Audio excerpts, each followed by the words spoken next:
Hello, everyone. My name is Ann Thompson. I'm editor-at-large at Indiewire, and thanks for joining us at the Palm Springs International Film Society. Today, we are hosting part one of the Academy Awards International Feature Film Shortlisted Directors. Congratulations, everyone. Joining us today, beaming to us from all over the world, are from Chile, Denmark. I think that's where you are. Thomas Vinterberg, writer-director of Another Round, a movie that is about drinking, but also about a midlife crisis. And it stars the great Mads Mikkelsen. It swept the Danish Film and European Film Awards. It's up for Golden Globes, Critics' Choice, and César Awards. From Guatemala, Jayro Bustamante, writer-director of La Llorona. And I'm saying that wrong, La Llorona, right? Okay. A Don't movie that can worry. be, I was telling everybody I've only studied French, so I'm going to terribly mutilate everybody's language today. A movie that can be seen not only on the Academy portal, but on Shudder. The film won Best Film at Venice Days and is nominated for Critics' Choice and Golden Globe Awards. From Chile, Maite, Alberdi, director of The Mole Agent, which defies genre classification and was shortlisted twice for documentary as well as international feature film, and won Best European Film at San Sebastian. It's up for an Independent Spirit Award for Best Documentary.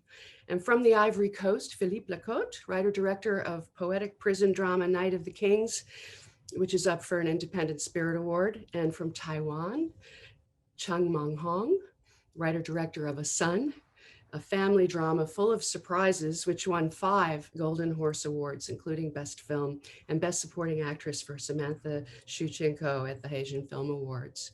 And from Bosnia and Herzegovina, writer-director Jasmila Žbanić, director of Quo Vadis, Aida, which takes us back to the terrible Serbian onslaught in the town of Srebrenica in July 1995, told through the eyes of a translator for the UN. The film is up for an Independent Spirit Award.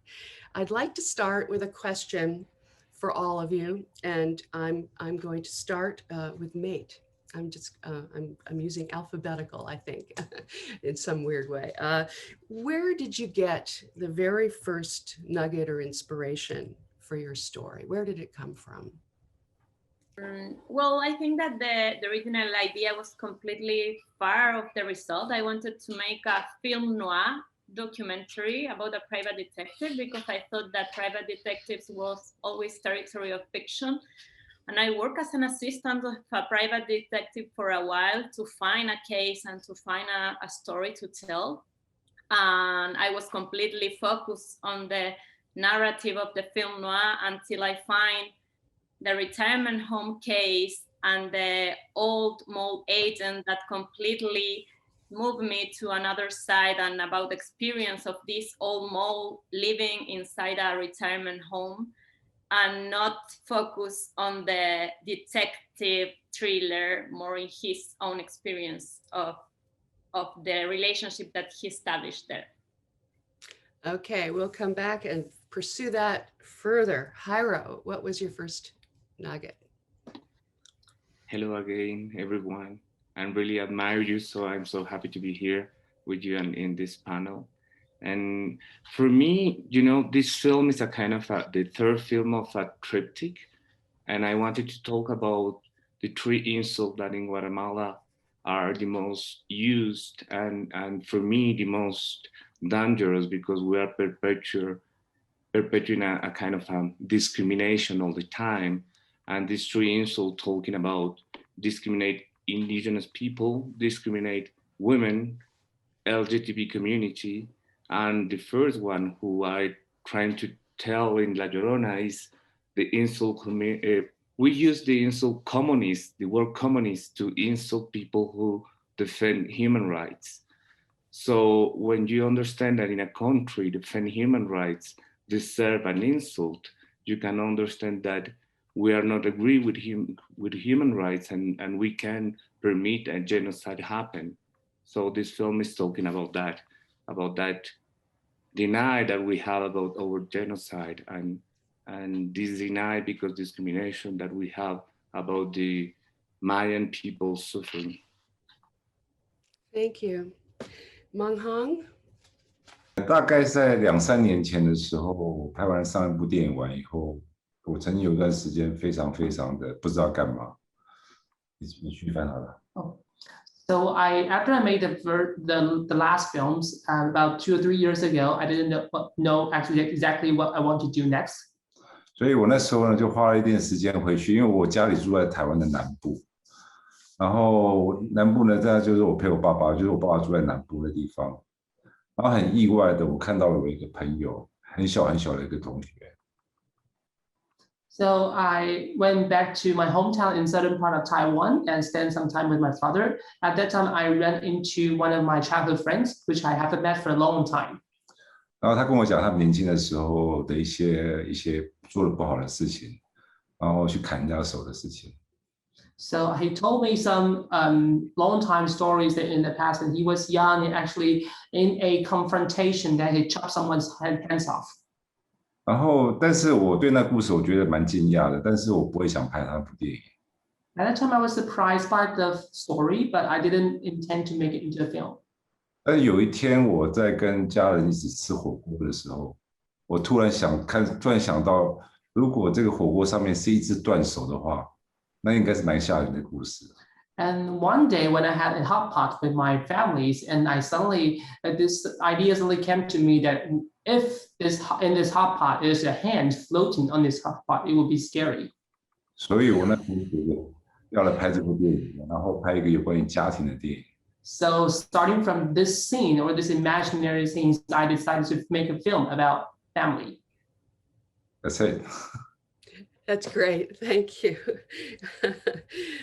Philippe? Yes, I met 4 years ago, I met a childhood friend.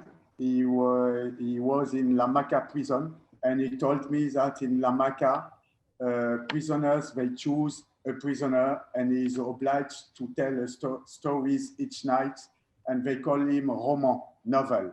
So it's a true story. And I decided to tell the story of a storyteller. I'm really glad that you did. And Tomas, what was the start of another round? Well, to begin with, I was overwhelmed with all the accomplishments and great events that had been accomplished by people who were drunk in world history, and looked into that. But it quite quickly developed into a film about something more than just being drunk, hopefully. A film about being inspired, a film about the very controlled and measured society that we live in, and a film that somehow is a battle for the uncontrollable and unreasonable. And something came out of it, which is hopefully life-affirming somehow. Okay, thank you. And Jasmila, Quo Vadis Aida started where? So in July 95, 11 of July, city of Srebrenica was taken by Serbian army. And at that moment, we all believed that city of Srebrenica is protected by United Nations and that nothing can happen to these people. And when United Nations didn't do anything about rescuing people, they just allowed whatever Serbian army asked for.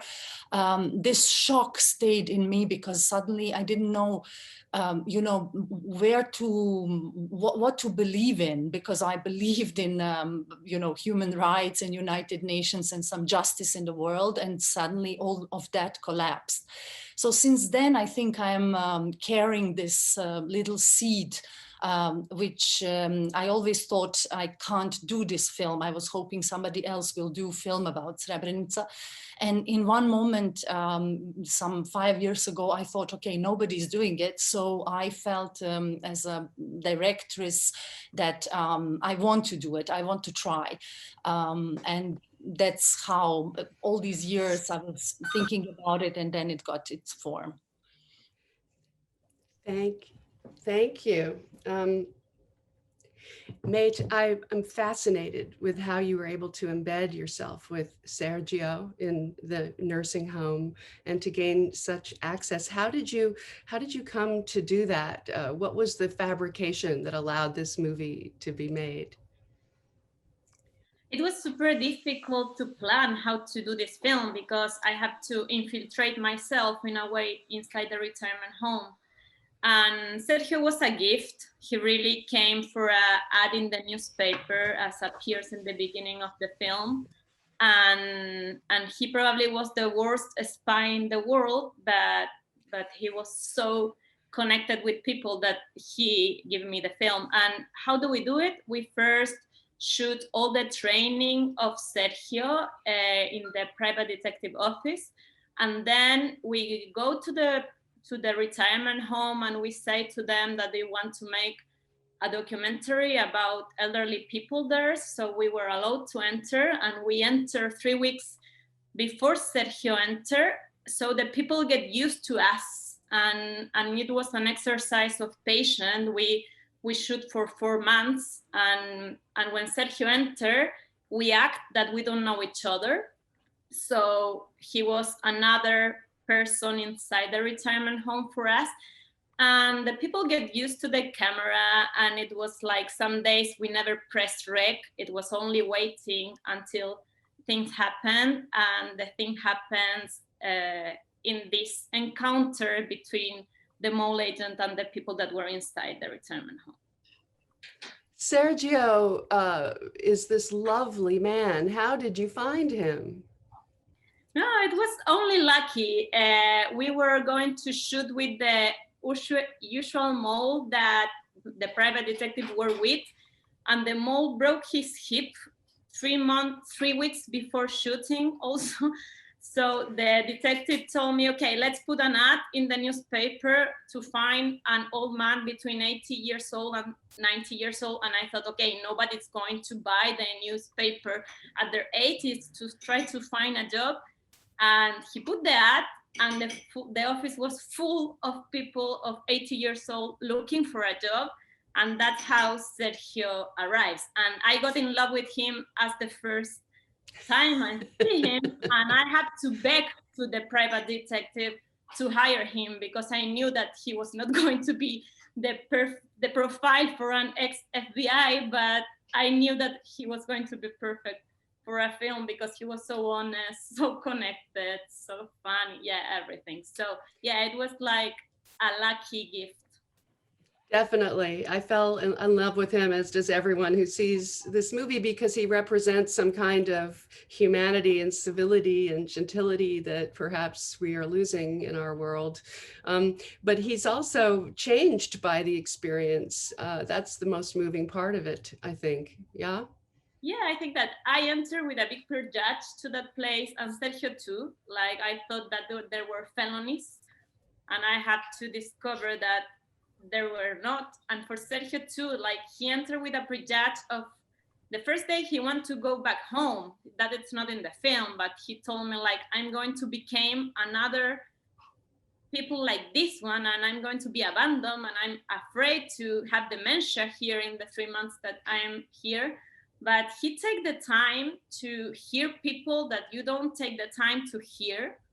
And that teach me also, like, I spent time looking to these people and changed completely my prejudge. And his best friend now in life, it's Marta, that it's a woman with dementia, that he will never sit in the same table with her. And now he visits her all the time. and at the end, it's like, and he told, it's not in the film either, but he told his secret to her, like, I'm a private detective and I am researching you here, but she has dementia, so she forgot that information. So, but they made a so close relationship with someone that you probably never make that relationship because he spent time with people. And I think that I learned that of the film, and he learns that, and he put the eye in another place, that it's like people feel loneliness when they are old, they feel abandoned, and that it's like the reality that marked the point of view of the film, because he discovered that at the end. Yeah. Totally. Jayro, you wrote your movie with Lisandro Sanchez. Did you base the war criminal on anyone specific in your country's past? Yeah. First of all, I want to say to Thomas that I will try to make my next film completely drunk. Well, we're sober doing it, I have to say. Not completely. 0.5. You did research. We did some years of research, yes. Actually, yeah, I wanted to talk about the genocide in Guatemala, and I wanted to take the basis on the true story, but we didn't want to talk about exactly our dictator in a way, because I don't think that he or his family deserve a film, but in another way because we made an analysis. I don't know what to say that in English. Analysis, yeah. Exactly. And we discovered that all the Latin American dictators have the same common denominators. So we wanted to talk about this kind of archetype of these dictators, and we build our characters in taking a little bit of each dictator in Latin America. But we wanted to talk about that fact that during the process to look for justice in Guatemala, we thought that we won in a way our justice because the court said that it was a genocide, and we determined who was the responsible about that. And 10 years after, they say, oops, we made a mistake in the process, and this is the process of justice who we spent 10 years doing that. And in 10 days, they just erased that. So this is space in the fiction, and we decided to take this story as in the concept that Guatemala is a motherland, tired to cry their children, the missing children or killed children. So we decided to tell that with magical realism that maybe can be interpreted as a horror, but for us is magical realism. And because we live in a country without a state and without protection, so we really need of that spaces to look for divinities or godness to give us some protection, or to give us some idea of justice. So that was the way that we worked La Llorona and this kind of mix of genre between horror, magical realism, and thriller. Has the movie been shown in Guatemala? It was very difficult to shoot the movie because one of the politicians of the country tried to stop the shooting, and we were lucky because we were shooting in the French embassy, and so the French ambassador defend us, and he gave us the opportunity to continue shooting because we were in a kind of international territory. And after that, we were very worried about the release of the movie, because we understand that in Guatemala that continue being a taboo. But after that, the pandemic came and the country locked down a week after the release. So we had to release the film, online, and we start having a lot of attacks from the audience. But after that, we start winning prizes, and with that, people start changing their mind, and the film became a kind of all the Guatemalan people start being proud about the film. They are not proud about the thematic of the film, but they are proud about the actors. They are proud about all this glamour that movies have too. And so we are just taking that advances about about that. Mong-hong, your film debuted in Toronto in 2009 and played the festival circuit before being released by Netflix, where it has probably been more widely viewed around the world than it might have been otherwise. At the same time that it took time for critics to catch up with it. How do you feel about not being shown in theaters and what happens to a movie on Netflix? It came out okay though. It got shortlisted in the end. Go ahead. 基本上我的电影在台湾实在是还蛮难卖的。Actually, my film wasn't really always that popular in Taiwan. 所以在整个包含如果台湾票房不好的话，在国外也是很难有一个版权的卖出。So if we didn't have a great performance in Taiwan in box office, it was more difficult for us to distribute around the world. 这个是台湾现状电影的问题，不是只有我的问题而已。So that's the overall challenge that we face in Taiwan for the film industry. 那我从来没有想说，我卖给 Netflix 完以后，我觉得这有一个是会有什么了不起的事情。I didn't envision what kind of things would happen or change after I sell this film to Netflix. 我只是觉得它就是一笔生意而已。I just think that it's a deal, it's a business deal. 但是我觉得这一次呢，会让我觉得这一次因为由于疫情的关系 But because of the pandemic, 所以让很多人可能会有机会看到这部电影。So more people have spent more time online and maybe they have got the opportunity to watch this film. I didn't really enjoy my films only being shown on TV or on the computer screen.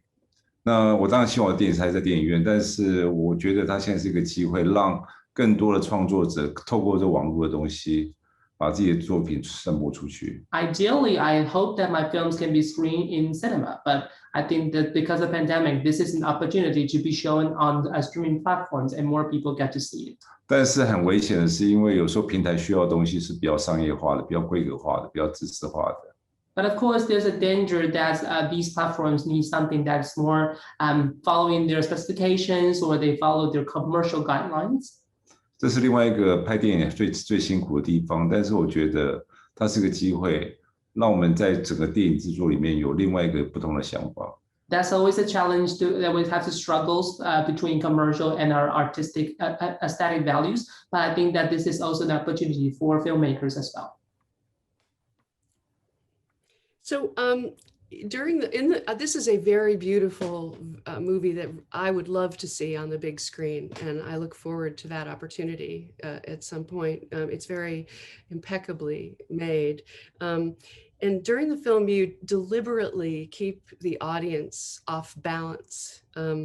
You lure them with friendly music and shock them with violence right at the start in the scene that ends with the disembodied hand in the soup. Can you tell me what you were trying to accomplish there in terms of unsettling the audience or misdirecting them? 其实我觉得在电影刚开始的时候，我是想讲一个家庭剧而已。Originally, I just want to tell a story about family, a family story. 而且甚至有点 melodrama 的。Even a little bit melodrama. 这让我非常非常的害怕，因为 melodrama 是我很不喜欢的一个 genre。But I feel hesitant because I don't really like melodrama. 所以我在拍这个片子的时候，我会发现我用很多时间。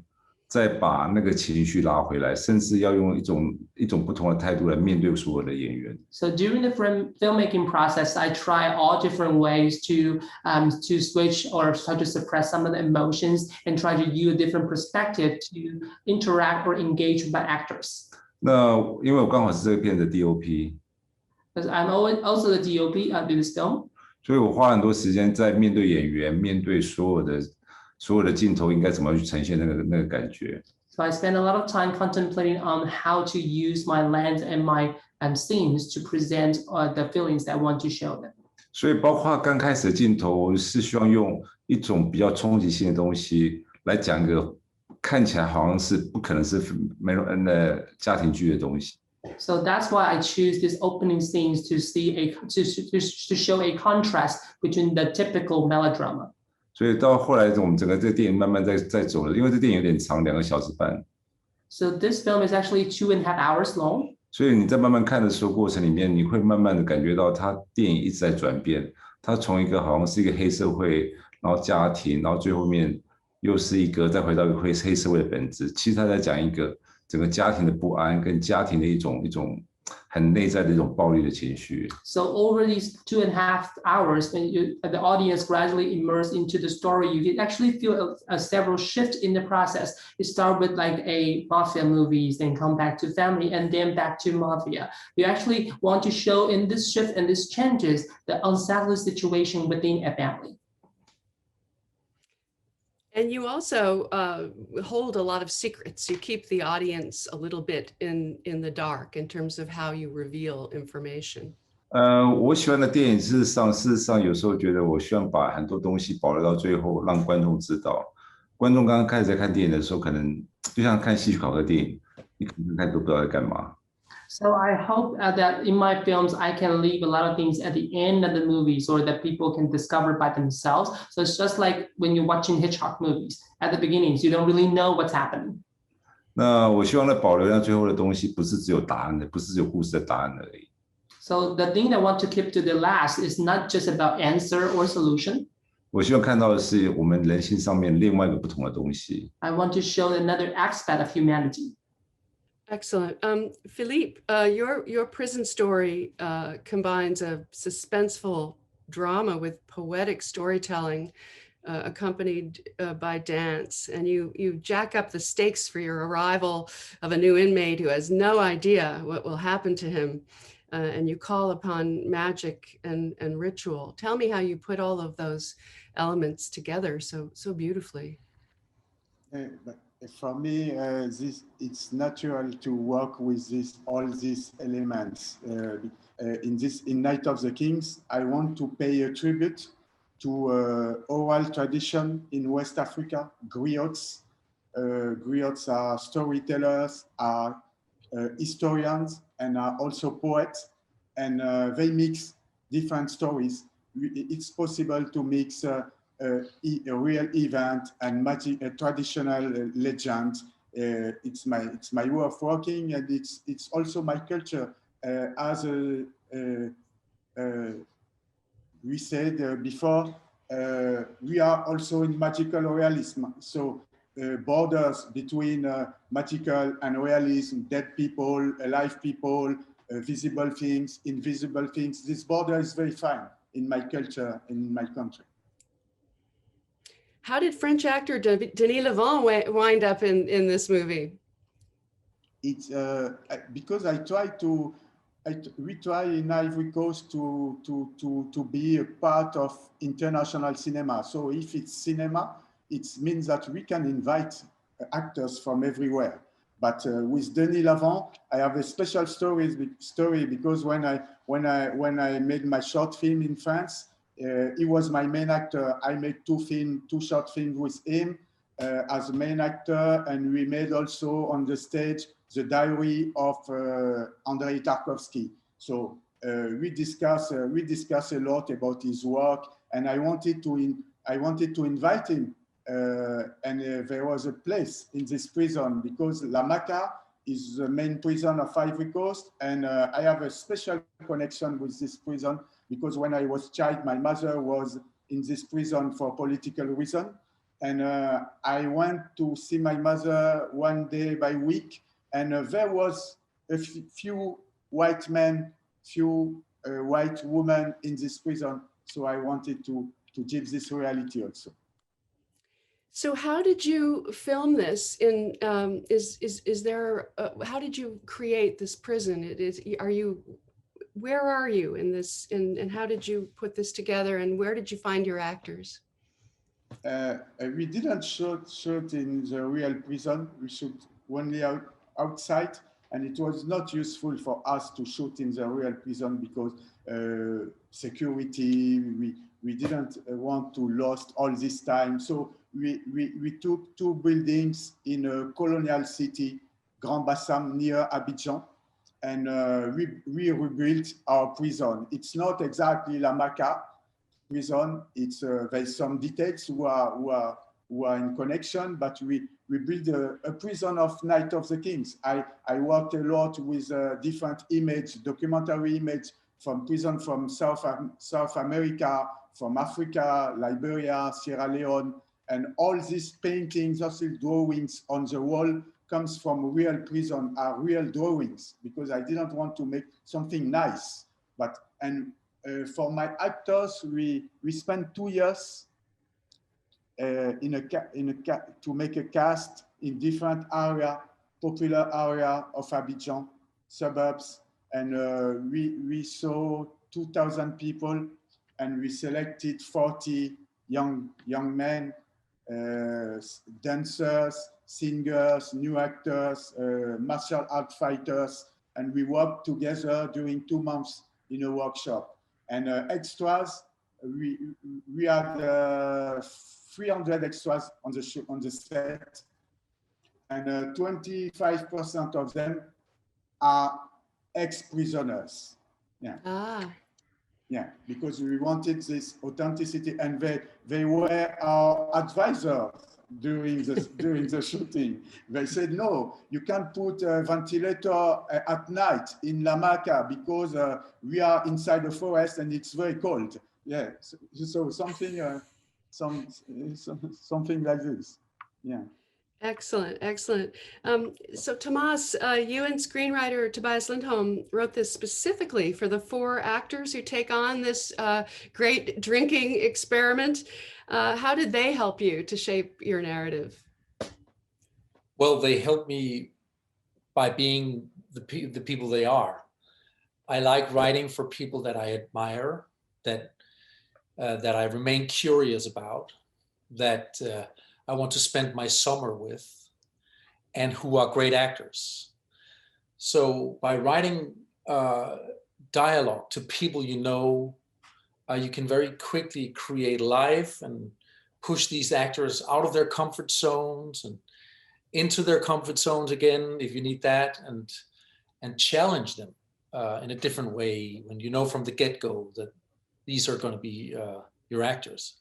I've always wanted to do that. And when I started doing this back in the 90s, writing for specific actors, it was easy because they all wanted a job. And now they've all become rich and famous, and they've gotten agents, and now they want to read scripts first. So it's become a little bit more difficult over the years. But in this case, they were all ready to do this project from the get-go. And Mads, you had worked with on The Hunt, and obviously you knew what he could do, which is a lot, but you also knew that he was a dancer. Has he ever done dancing in a movie like this, and was it hard to get him to do it? No, he's not been dancing in movies before. He's been a professional dancer when he was young, for 9 years or something. It took a bit of persuasion to get him to do this. And actually, Tobias Lindholm, who I wrote the script with was also skeptical. You know, they're both reality rules kind of guys, and I am also to a certain respect. I just so wanted to see him dance. So Tobias and I set out for a journey where we tried to prepare this so that there was a great satisfaction connected to it when it finally happened. It happens. I don't want to give everything away, but it's an extraordinary, and it happens at the end.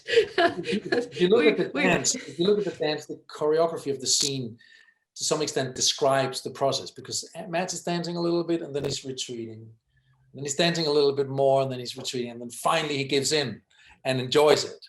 And that's pretty much what happened over a stretched period of time. Well, so the question of how you researched and how you delivered the perform, you know, you had to figure out how drunk everybody was. There must have been a kind of almost a drunk chart or something. How did you research it? And then you say you were sober when you did it. Right. Well, like Philippe, I do rehearsals. We did a boot camp, and to try to find the characters, to I always have a certain element of trying to give them a stable foundation before they're letting go in front of the camera. A lot of hard work before shooting so that they can fly when they're in front of the camera, if that makes sense. I'm trying to figure out their past and their dreams for the future. What are they showing the world and what are they hiding from the world and stuff like that. In this case, we did that too, but we also just worked on the alcohol, how to play drunk, basically. And we set up a period of time where we drank alcohol and filmed it and talked about how it looked, and watched it the next day, watched a lot of video material from the internet, particularly Russian material for some reason, of very drunk people. And of course. and Brezhnev, no. It's pretty difficult to play drunk. Up until a certain level of drunkenness, like 1.0, it's like every other emotion. It's about hiding it. It's about pretending that you're sober, measuring your movements, being even more straight up than you normally are. And actors are used to doing that. But after a certain level of drunkenness, it becomes clumsy, awkward, and very easily looks overacted. So it was quite difficult, and it took a lot of work. And when we shot the movie, I didn't serve alcohol. I treated them as professionals, and I expected from them to act and not to be drunk. Absolutely. The movie is the character that Mads plays, and is a very sad man. He's there's something lost and something depressed about him. And what's so great about the movie is that it seems to be finding a way for him to be happy, even if alcohol is the root. Can you talk a bit about where that character comes from?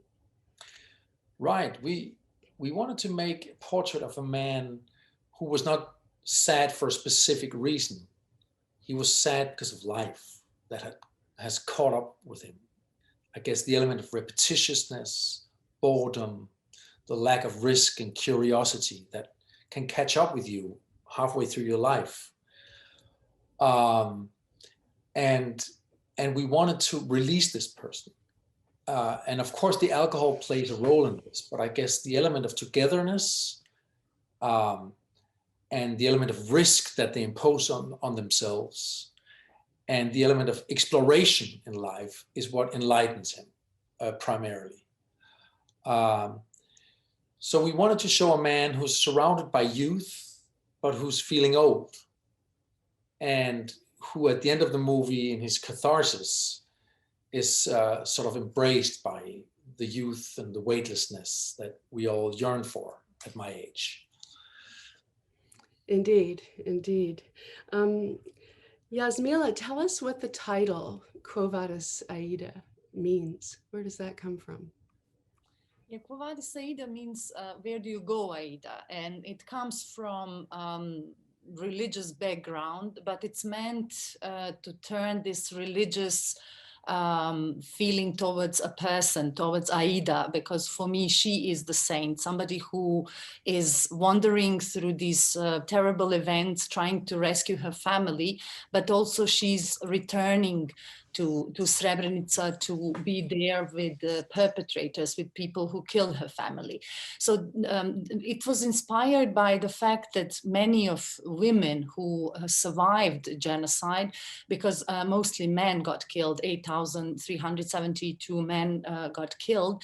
And all these women for 25 years, they're trying to find their loved ones in the mass graves and going through identifications and many stuff. But these women are so incredible. They are full of courage and full of love, and they never ask for revenge, even if they are living in, among people who know where are the mass graves, who ordered killings.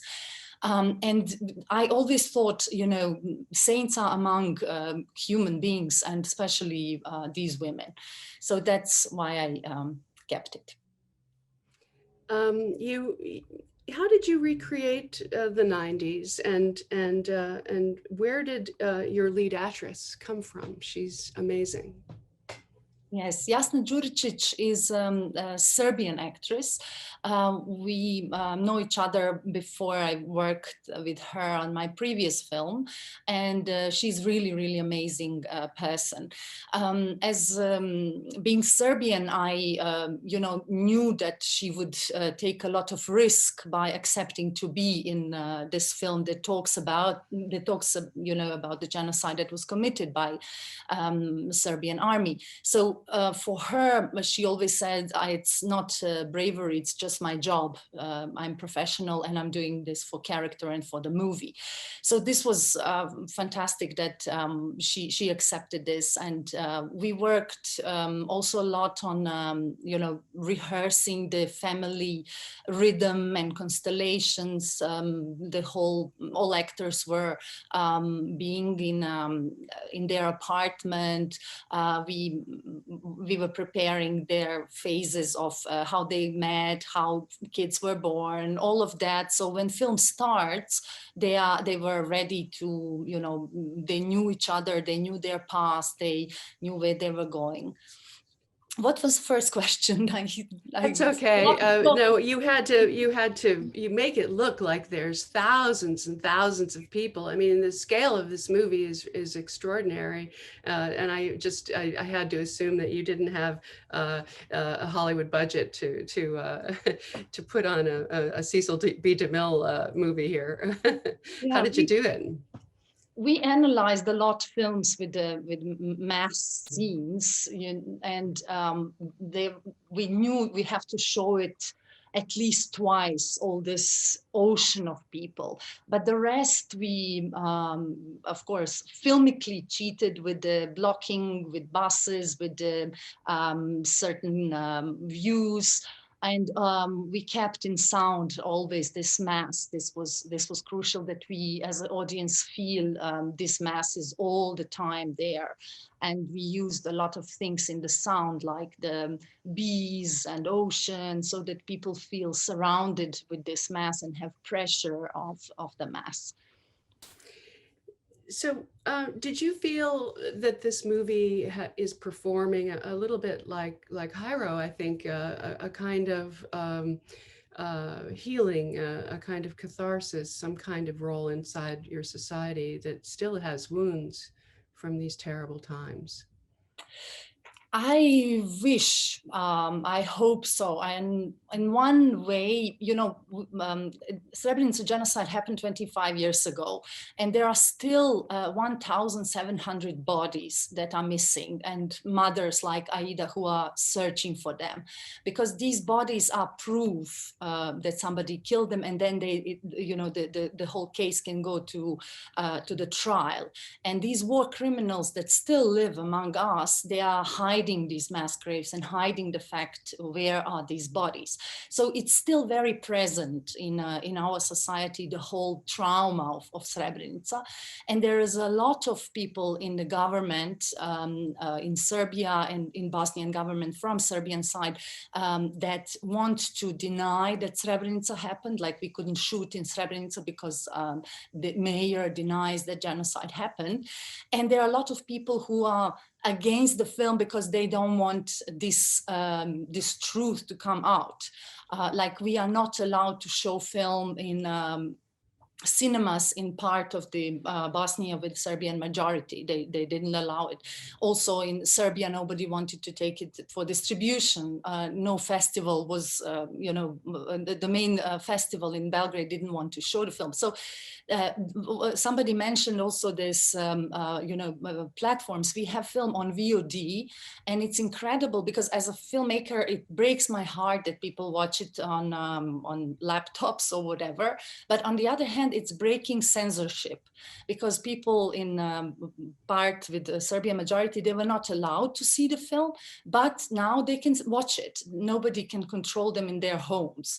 So for that reason, I was really happy. And then we started getting reactions from people, especially young Serbian people, who were saying that they were always missing narrative about Srebrenica that they got from media there, from school, from church. They always felt that there was something which is missing. And with our film, they told us that they had kind of catharsis because they realized what was hidden from them. And the character in the film is a real guy, Ratko Mladić, general, Serbian general. He is celebrated as a war hero in Serbia with officials. They support him in every way. And many people wrote us, that they now realized what this guy was doing.